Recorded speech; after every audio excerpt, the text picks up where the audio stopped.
Atomic number 1 മൂലകം hydrogen. Hydrogen ഇന്ധനമായി ഉപയോഗിച്ച് train ഓടിയ ആദ്യ രാജ്യം ജർമ്മനി. ജർമ്മനിയുടെ സഹായത്തോടെ ഇന്ത്യയിൽ ആരംഭിച്ച ഇരുമ്പുരുക്ക് വ്യവസായശാല റൂർക്കേല. റൂർക്കേല ഇരുമ്പുരുക്ക് വ്യവസായശാല സ്ഥിതി ചെയ്യുന്ന ഇന്ത്യൻ സംസ്ഥാനം ഒഡീഷ. ഒഡീഷ സംസ്ഥാനത്തെ മേജർ തുറമുഖം പാരാദ്വീപ്. പാരാദ്വീപ് തുറമുഖം സ്ഥിതി ചെയ്യുന്നത് മഹാനദിയുടെ സംഗമ സ്ഥലത്താണ്. മഹാനദിയുടെ ഏറ്റവും വലിയ പോഷക നദി ഷിയോനാഥാണ്. ഇന്ത്യയിൽ ആദ്യമായി സ്വകാര്യവൽക്കരിച്ച നദിയാണ് ഷിയോനാഥ്. ഇന്ത്യയിൽ ആദ്യമായി സ്വകാര്യവൽക്കരിച്ച ട്രെയിൻ തേജസ് ട്രെയിൻ ആണ്. തേജസ് ട്രെയിൻ യാത്ര ചെയ്യുന്നത് ആദ്യമായി യാത്ര ചെയ്തത് ഡൽഹിയിൽ നിന്ന് ലക്നൌവിലേക്കാണ്. ലക്നൗ ഉത്തർപ്രദേശിന്റെ ക്യാപിറ്റൽ ആണ്. ഇന്ത്യയിൽ ഏറ്റവും കൂടുതൽ സംസ്ഥാനങ്ങളുമായി അതിർത്തി പങ്കിടുന്ന സംസ്ഥാനം ഉത്തർപ്രദേശ് ആണ്. ഉത്തർപ്രദേശ് അതിർത്തി പങ്കിടുന്ന സംസ്ഥാനങ്ങളുടെ എണ്ണം 9 ആണ്.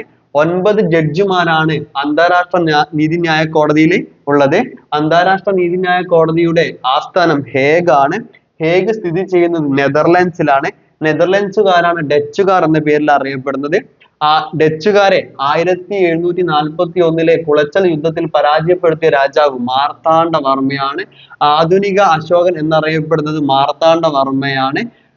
രണ്ടാം അശോകൻ എന്നറിയപ്പെടുന്നത് കനിഷ്കനാണ്. ശകവർഷം ആരംഭിച്ചത് കനിഷ്കനാണ്. ഇന്ത്യയുടെ ദേശീയ കലണ്ടറായി ശകവർഷത്തെ സ്വീകരിച്ച വർഷം 1957 ആണ്. 1957 കേരള നിയമസഭയിൽ ആദ്യമായി ബജറ്റ് അവതരിപ്പിക്കുന്നത്. 1957 കേരള നിയമസഭയിൽ ആദ്യമായി ബജറ്റ് അവതരിപ്പിച്ചത് സി അച്യുതമേനോനാണ്. കാലാവധി പൂർത്തിയാക്കിയ ആദ്യത്തെ കേരള മുഖ്യമന്ത്രി സി അച്യുതമേനോനാണ്. കാലാവധി പൂർത്തിയാക്കിയ ആദ്യ കോൺഗ്രസ് മുഖ്യമന്ത്രി കെ കരുണാകരനാണ്. okay